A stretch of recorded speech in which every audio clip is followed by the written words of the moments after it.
My name is Ray Campbell. I'll tell you who I am because some people think that I moved to this town in the 1970s. I was born here, I was raised here, I was educated here. I graduated from Stearns High School in 1955. I went away to a federal academy, the United States Merchant Marine Academy. I graduated from there in 1959. I went into the Navy as an officer. I got out of the Navy, went into the Merchant Marine. I spent 22 years as a chief engineer in the Merchant Marine. I spent 30 years at sea, all told.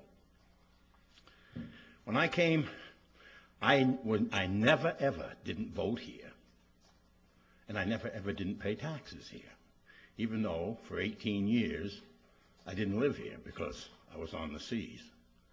However, when I came back to this town to buy a home in 1973, this was a great town. It had a benevolent dictator by the name of the Great Northern Paper Company, but the key word is benevolent. They were wonderful to the people in this town, and the people in this town got along well together. Now, we have an organization here called Magic, and Magic is like a cancer in this town. I believe the people of this town are fed up with Magic, and I believe they're fed up with Magic for several good reasons. The first reason is Magic answers to nobody. They take public money, but then they don't account for it. Okay? If you're going to take public money, then you must account for every penny you spend. And the public, you take public money, you take public control. It's like they say, don't take federal money if you don't want federal control. Well, don't take public money if you don't want public control. Magic needs to answer to the council, not the other way around.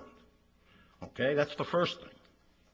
The second thing is they meet secretly with environmental groups. And these environmental groups wish us ill. They want to see a national park, and they want this town as a gateway to a national park. And they've had at least 3 meetings that we know of, and God knows how many others. And that doesn't set well with the people in this town. They do not support a national park.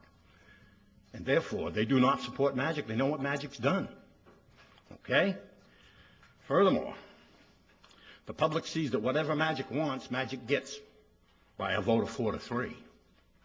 Okay? The public voted overwhelmingly last fall to limit Magic's funding. Well, 3 councilors, in essence, said the public has no right to limit that funding. That's arrogance. One councilor said, well, I vote for the public will before he voted against the public will. Okay? And the council has twice denied the public the right to vote on Magic's funding by a vote of 4-3 on technicalities. As I said, this is a cancer. Magic is a cancer. It is tearing this town apart, and it needs to go. You need to operate on it. Okay? The public has seen the town of Millinocket guaranteeing jobs for Medway, but the liability goes to the taxpayers of Millinocket. Boy, that's a no-brainer, I'll tell you. You don't have to be a rocket scientist to understand that shouldn't be done. Okay? And having a referendum on Magic without discussing funding is like asking if you believe in Baxter Park instead of, do you believe that Baxter Park is properly run? That's 2 different questions, and you're going to get 2 different answers.